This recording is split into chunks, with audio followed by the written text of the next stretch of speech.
વધુ એક મહત્વપૂર્ણ સમાચાર સામે આવી રહ્યા છે। સુરતના કામરેજના યુવકનું કેનેડામાં મોત થયું છે। તળાવમાં નાહવા જતા યુવક ડૂબી ગયો। બિઝનેસ મેનેજમેન્ટ અભ્યાસ માટે તે કેનેડા ગયો હતો। કેનેડિયન ડેની રજા હોવાથી મિત્રો સાથે ફરવા ગયો।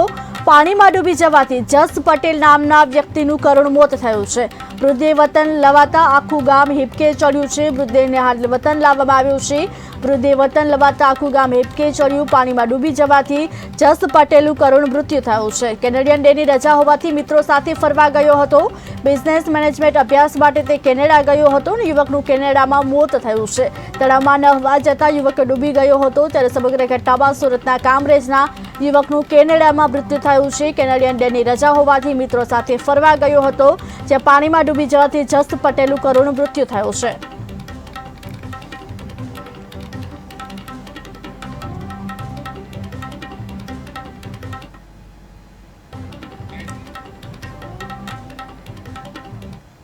હવે એ જસ પટેલ જે છે એ મારા મામાનો દીકરો છે અને એ કેનેડિયન ડે હતો ત્યાં એ બિઝનેસ મેનેજમેન્ટના કોર્સમાં અભ્યાસ કરતો હતો અને કેનેડિયન ડેના દિવસે એ લોકો મિત્ર મંડળ સાથે એક નાની પિકનિક જેવું આયોજન કરી અને મસ્તીનો માહોલ હતો તો એ લોકો મસ્તી કરવા ગયા હતા અને ત્યાં એક લેકમાં એ લોકો નાહવાનો પ્લાનિંગ કરતા હતા અને ત્યાં આ ઘટના બોડી લાવવા માટે અમારો પ્રયાસ હતો કે મારો ભાઈની બોડી એના પોતાના દેશમાં આવે, પોતાના ઘરે આવે એના માટે અમારા પ્રયાસ ઘણા હતા અને એ પ્રયાસમાં મેં વિદેશ મંત્રાલયમાં મેલ કરીને જાણ કરી હતી કે આવી ઘટના બની છે અને અમારે મારા ભાઈને ઇન્ડિયામાં લાવવો છે તો તમારે જેટલી સહકાર તમે કરી શકો એ સહકાર તમારે આપવાનો છે। તો એમણે અમને ઘણો સારો સહકાર આપ્યો છે અને એના કારણે અમને કેનેડિયાથી કોન્સ્યુલેટમાંથી મને ખુદ કોલ આવ્યો હતો કે તમારા કંઈ પણ જરૂરિયાત હોય તો એના માટે અમે તત્પર છે અને